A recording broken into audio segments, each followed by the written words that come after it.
Nagsisimula ang pelikula sa isang Amerikanong sundalo na nagngangalang Oker na nakadestino sa Iraq. Malalaman natin na nagboluntaryo lang siya sa hukbo para makapag-ipon ng pera para sa kanyang matrikula sa kolehiyo. Ngunit mula nang makarating siya sa Iraq kasama ang mga tropa, lubos niyang kinasusuklaman ang pagiging sundalo at pakiramdam niya ay hindi siya nababagay sa lugar na iyon. Nakakaramdam siya ng hiya sa pakikipaglaban bilang bahagi ng US Army. Dahil dito, sinubukan niyang isara ng malakas ang pinto ng armored vehicle sa kanyang kamay para mabali ito, umaasang mapapauwi siya. Ngunit nabigo ang kanyang plano at nagkaroon lamang siya ng maliit na bali. Nilagyan ito ng cast at kinailangan niyang manatili sa hukbo at ipagpatuloy ang serbisyo. Makalipas ang ilang sandali, makikita natin siya sa troop assembly area at pumunta siya sa klinika para ipatanggal ang cast. Nagkunwari siyang sobrang masakit pa rin ang kanyang kamay sa harap ng doktor, sinasabi na hindi na siya makakalaban dahil dito, ngunit nabasa ng doktor ang kanyang tukana, binigyan lang siya ng painkillers, at sinabing iyon lang ang maitutulong niya.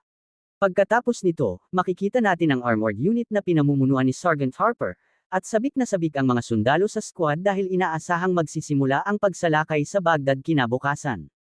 Dumating si Oker at tinanong siya ni Sergeant Harper kung ano ang sinabi ng doktor. Sinabi ni Oker na sinabi ng doktor na ayos na siya at hindi siya palalabasin sa combat duty. Dahil dito, napilitan siyang sumama sa squad para sa pagsalakay at maranasan ito, nakabaligtaran ang tunay niyang nararamdaman dahil ayaw niyang maging bahagi ng digmaang ito. Sa gabi, punong-puno ng excitement ang kanyang mga kasamahan, pinag-uusapan ang kani-kanilang papel sa digmaan at itinuturing ang pagsalakay sa Iraq bilang isang malaking makasaysayang pangyayari. Sumakay sila sa kanilang mga armored vehicle at nagsimulang umusad patungong Baghdad upang simulan ang pagsalakay. Pagkatapos nito, lilipat ang eksena sa combat zone sa Baghdad kung saan makikita ang squad ni Sergeant Harper na nasangkot sa isang putukan laban sa isang resistance fighter. Nagtatago sila sa likod ng armored vehicle at hindi nila matukoy kung saan nagtatago ang bumaril. Pinaghihinalaan nilang mula sa loob ng mosque nang gagaling ang mga putok, ngunit sinabi ni Oker na hindi mula sa mosque ang putok at binalaan silang huwag basta-basta itong pasabugan dahil pakiramdam niya ay mula iyon sa hotel sa may banda roon.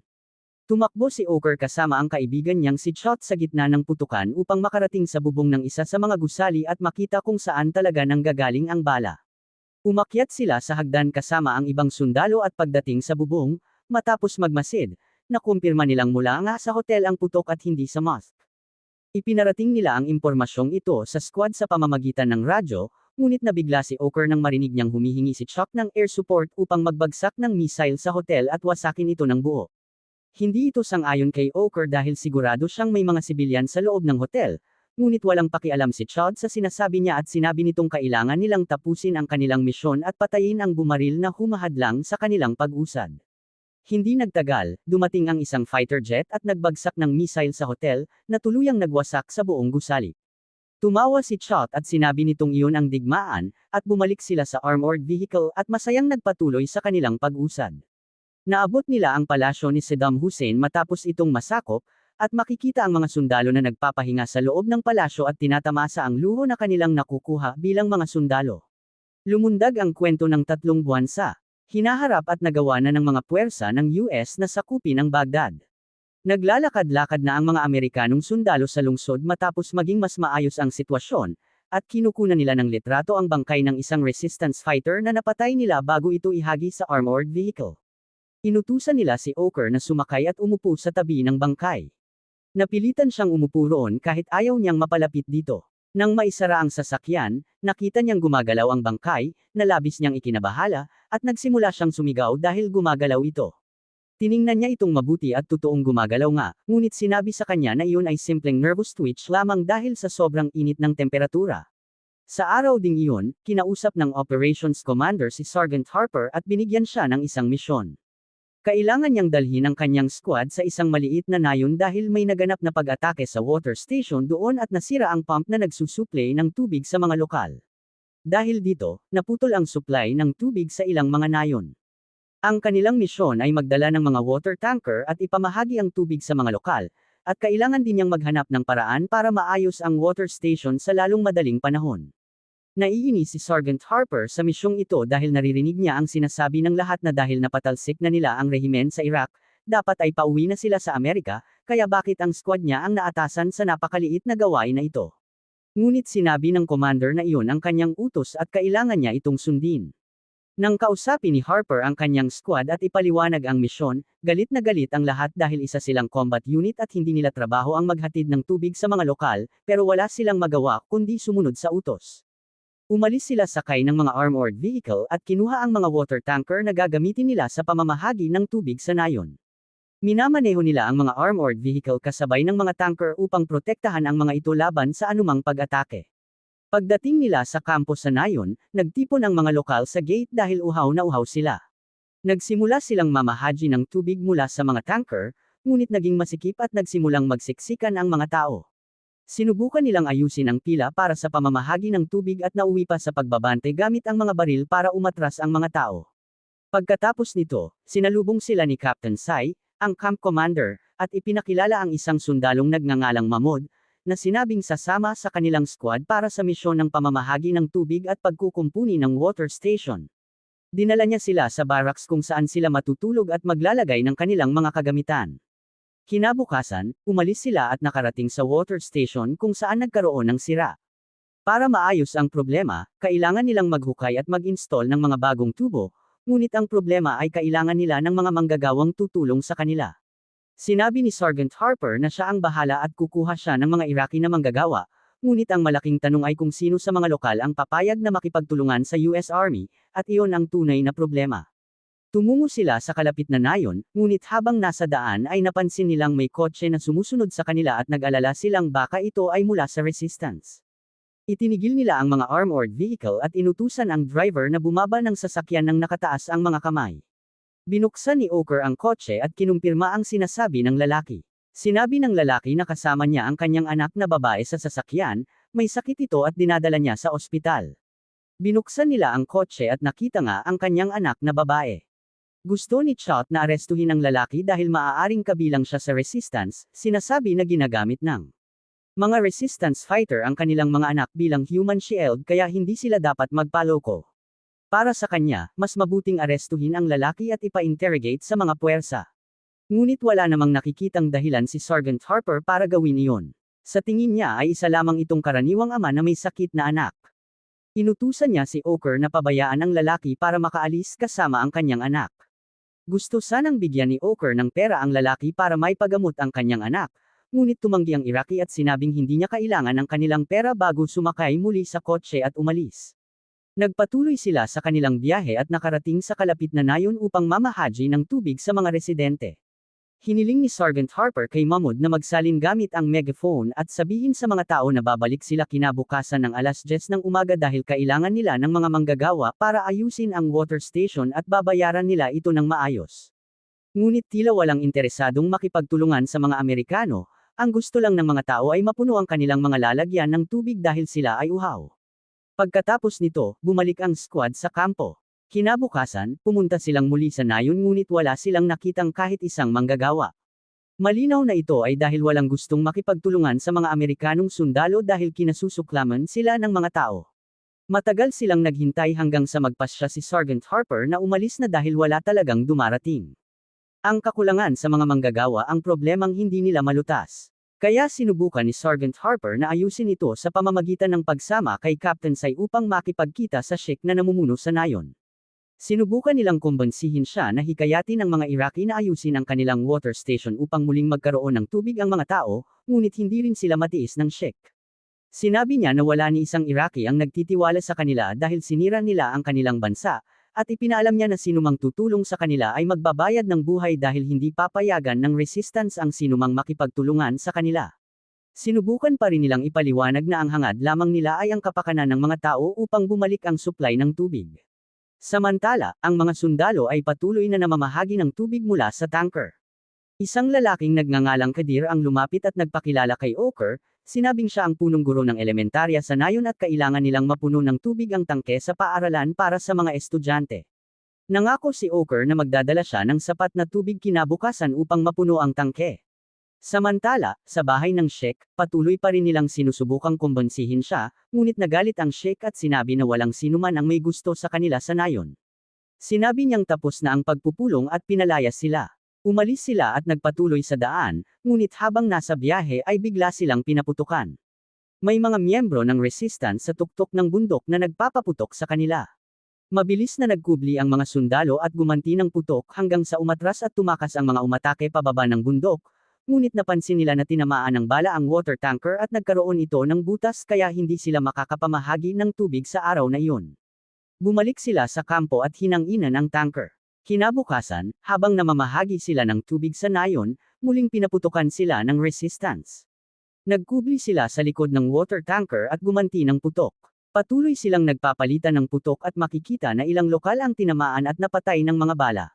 Sa gitna ng sagupaan, sinubukan ni Chot na lumipat sa mas magandang pwesto para makaputok ng maayos, ngunit tinamaan siya ng bala habang tumatakbo at bumagsak. Paulit-ulit pa siyang tinamaan ng mga bala hanggang sa tuluyan siyang mamatay, at wala nang nagawa ang mga sundalo para sa kanya. Pagkatapos nito, natapos ang labanan. Sa gabi sa barracks, labis ang lungkot nila sa pagkamatay ng kanilang kaibigan. Sinabi nila na ang paraan ng kanyang pagkamatay ay maaaring mangyari sa kahit sino sa kanila. Nagtatanong sila sa isa't isa kung bakit pa nila tinutulungan ang mga taong ito at kung bakit sila pinapaputukan ng masamang resistance kahit namimigay na sila ng tubig at sinusubukang ayusin ang water station para sa kanila. Galit at dismayado sila at ayaw na nilang lumabas kinabukasan para magbigay ng tubig sa mga residente. Gusto nilang hayaan ang mga tao na mauho para matuto sila sa kanilang pagkakamali. Ngunit nagalit si Sergeant Harper at sinabi sa kanila na kailangan nilang sundin ang mga utos na ibinigay sa kanila at isagawa ang mga iyon dahil sa huli ay may ginagawa silang mabuti. Inutusan niya silang tigilan ang usapan at matulog na.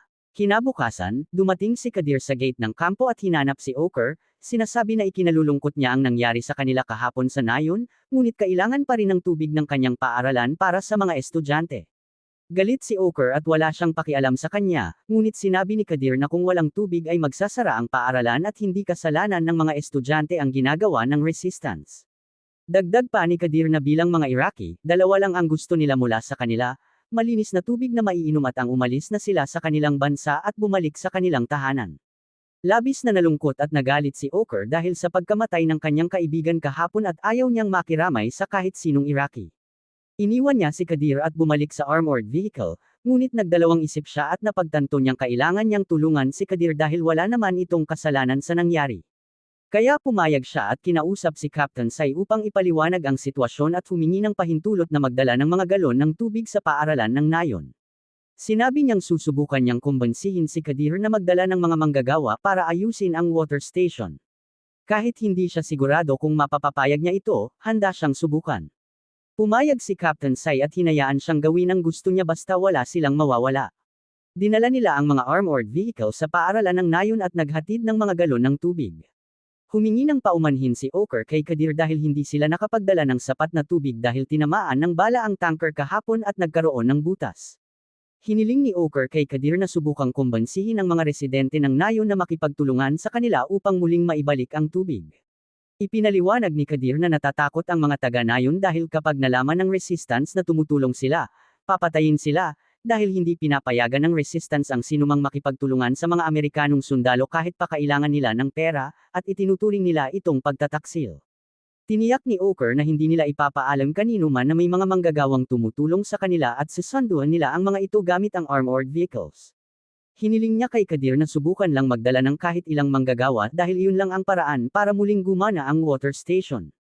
Nangako si Kadir na susubukan niyang kausapin ang ilang tao at magdadala ng mga manggagawa. Nagpasalamat sila sa kanya at umalis sa paaralan. Kinaumagahan, nakita nila ang isang grupo ng mga manggagawa na papalapit sa gate. Sinalubong nila ang mga ito at nalaman na dinala ni Kadir ang kanyang kapatid na isang engineer, kasama ang iba pang mga manggagawa upang tumulong. Kinailangan muna nilang siyasatin ang mga ito upang matiyak na wala silang dalang armas o pampasabog. Pinapasok nila ang mga manggagawa at nagsimula itong tumulong sa mga sundalo sa paghuhukay at pagkokonekta ng mga tubo ng tubig. Maayos ang takbo ng lahat. Maya-maya, umupo ang mga sundalo at kumain kasama ang mga manggagawa, at nagustuhan ni Sergeant Harper ang pagkaing Iraqi. Sa gabi sa barracks, masaya ang mga sundalo at nagdiriwang dahil sa wakas ay maaayos na nila ang water station sa loob ng ilang araw at matatapos na ang misyon. Ngunit ang nakakagulat ay hindi dumating ang mga manggagawa sa station kinabukasan. Nagtaka sila kung bakit hindi sila dumating kaya nagpasya silang pumunta sa paaralan ng nayon upang hanapin si Kadir at alamin kung ano ang nangyari. Pagdating nila sa paaralan, nakita nilang sinunog si Kadir at nakabitin ng patiwarik sa isang poste. Ginawa iyon ng resistance bilang babala sa sinumang makikipagtulungan sa mga Amerikanong sundalo. Humahagulgol ang asawa ni Kadir sa sinapit ng kanyang asawa at nagsimulang manalangin laban sa mga Amerikano at isumpa sila dahil sila raw ang dahilan ng pagkamatay ng kanyang asawa. Labis na nabigla at naapektuhan si Oker. Pagbalik sa kampo, dumating ang kapatid ni Kadir sa gate at humiling na makausap si Oker upang may sabihin sa kanya. Dinala nila siya kay Captain Sai at nakita na ang kapatid ni Kadir ay nakikipagtulungan sa kanila, ipinapakita sa mapa ang kinaroroonan ng resistance upang makapaghiganti sa pagkamatay ng kanyang kapatid. Nag-alinlangan si Captain Sai sa impormasyong ibinigay dahil maaaring ito ay isang patibong, ngunit sinabi ni Sergeant Harper na nagluluksa lamang ang lalaki para sa kanyang kapatid at gusto niyang maghiganti sa mga gumawa nito sa kanya, at wala silang nakitang masama mula sa kanya o sa kanyang kapatid noon. Sinabi niyang kailangan nila itong pagkatiwalaan. Nagpasya silang puntahan ang bahay kung saan naroon ang resistance upang arestuhin sila at patayin kung kinakailangan. Naghanda sila para sa operasyong isasagawa nila sa gabi. Umalis sila sakay ng mga armored vehicle at pumasok sa mga kalye ng nayon. Inutusan ni Sergeant Harper ang armored vehicle na kinalululanan ni Oker na huminto sa kanto ng kalsada upang bantayan ang sitwasyon habang ang iba pang mga sasakyan ay tatango sa pag-aresto sa mga terorista. Pumunta sila sa bahay kung saan naroon ang mga ito at narinig sila ng isa sa mga miyembro ng resistance habang sinusubukan nilang buksan ang pinto. Pinaputukan sila nito at sumiklab ang putukan sa pagitan ng mga terorista at mga sundalo. Mahirap ang sitwasyon dahil may mga sibilyan at kababaihan sa loob ng bahay, ngunit sinalakay pa rin ito ng mga sundalo, sumulong, at pinatay ang mga armadong tao sa loob, habang nagawang arestuhin ang isa sa kanila. Kasabay nito, pinaputukan din ang armored vehicle na kinalululanan ni Oker. Sinubukan ni Oker at ng kanyang kasama na alamin kung saan nanggagaling ang putok at nagsimula silang magpaputok ng walang tiyak na target dahil hindi nila matukoy ang pinanggagalingan nito. Humingi sila ng backup. Sinabi ni Sergeant Harper sa kanila na manatili sa kanilang pwesto at pupuntahan sila upang tulungan. Dumating ang isa pang armored vehicle para tulungan sila, ngunit tinamaan ito ng RPG at nasunog. Ang sundalong si Brighton na nasa loob ay nasunog. Mabilis nila siyang hinayla palabas ng sasakyan at isinama habang umatras. Malubha ang mga sugat ni Brighton kaya dali-dali silang bumalik sa kampo at dumating ang isang medevac helicopter upang dalhin ang mga sugatan sa ospital. Lahat sila ay labis na natroma dahil halos tuluyang nasunog ang kanilang kaibigang si Brighton. Nagalit ng husto si Oker at inatake ang nahuling detainee, sinaktan ito, ngunit hinawakan siya ng kanyang mga kasama upang pakalmayan siya, at tuluyang napaiyak si Oker habang emosyonal na bumabagsak. Kinabukasan, nagising si Oker at tiningnan ang sarili sa salamin. Sa araw ding iyon, nagulat sila nang makita ang kapatid ni Kadir na nagdala ng grupo ng mga manggagawa upang tumulong sa water station at tapusin ang pagkukumpuni ngayon na nakamit na raw ng mga Amerikano ang hustisya para sa kanyang kapatid. Ngumiti siya kay Oker at nagsimula na silang magkabit ng mga tubo. Maayos ang lahat hanggang sa dumating ang oras ng pagkain, kung saan nakita ang isa sa mga manggagawa na may dalang lalagyan ng pagkain papunta sa gusali ng water station. Biglang nagkaroon ng isang napakalakas na pagsabog sa lugar. Nalaman nilang may dala pala siyang ginawang bombang de sariling gawa, at ang pagsabog na iyon ay pumatay sa ilang manggagawa at winasak ang lahat ng kanilang inayos. Lahat ay nabigla at hindi agad maunawaan ang nangyari. Humingi sila ng reinforcement at makikita si Oker na lubos na tinatamaan ng matinding pagkabigla, hindi makapaniwalang nabigo ang lahat ng kanilang ginawa upang ayusin ang water station. Pagkatapos nito, umalis ang squad sa nayon dahil nabigo ang misyon. Bumalik sila sa palasyo kung saan nakabase ang mga sundalo. Pumunta si Oker sa isang silid upang magpahinga at maligo. Makalipas ang ilang oras, magkasamang tumayo sina Oker at Sergeant Harper sa opisina ng Operations Commander na ipinagmamalaki ang kanilang ginawa. Binigyan sila ng leave at sinabi kay Oker na tapos na ang kanyang serbisyo sa hukbo at babalik na siya sa buhay sibilyan. Ngunit sinabi ni Oker na ayaw niyang umuwi at gusto niyang manatili roon kasama ang kanyang squad, na ikinagulat ng lahat. Sinabi ng commander na tapos na ang papel niya sa digmaan, ngunit iginiit ni Oker na hindi pa tapos ang digmaan at kailangan nilang ipaghiganti ang kanilang mga namatay na kasama. Nakialam si Sergeant Harper at sinabing apektado pa rin si Oker ng mga nangyari at bilang squad leader ay pakiramdam niyang wala nang maiaambag si Oker at hindi na makakatulong ang pananatili niya bilang sundalo, kaya mas mabuting ma-discharge siya at bumalik sa Amerika. Sinubukan pang tumutol ni Oker dahil sa kanyang emosyon, ngunit nagalit ang commander at inutusan siyang tumahimik, umalis, at sumunod sa mga utos. Pagkatapos nito, kinausap ni Sergeant Harper si Oker at sinubukang aliwin siya. Sinabi ni Oker na sana ay nagtagumpay sila sa misyon at naayos ang water station kung iba lamang ang naging pakikitungo nila sa mga residente. Tinanong siya ni Harper kung bakit niya sinisisi ang sarili gayong gusto lang naman nilang tumulong at ginawa nila ang kanilang makakaya ngunit nabigo pa rin. Nanahimik siya sandali, pagkatapos ay umalis sila sa palasyo at nagtungo sa military airport. Nagpaalam si Oker sa kanila bago sumakay sa eroplano pauwi ng Amerika. Nagpaalam siya kay Sergeant Harper at nakipagkamay dahil alam niyang hindi na sila muling magkikita. Pagkatapos nito, sumakay si Oker sa eroplano na magdadala sa kanya pabalik sa Amerika, sinasabi sa sarili na iyon na ang kanyang naging serbisyo bilang isang sundalo sa digmaan sa Iraq. Sumakay siya sa eroplano kasama ang iba pang mga sundalo at bumalik sa Amerika. Huwag kalimutang ibahagi ang video sa 5 sa iyong mga kaibigan at bisitahin ang channel upang mapanood ang lahat ng naunang mga video, kung saan makakakita ka ng higit pa sa kadakilaan, at maghintay sa mga paparating na bagong video.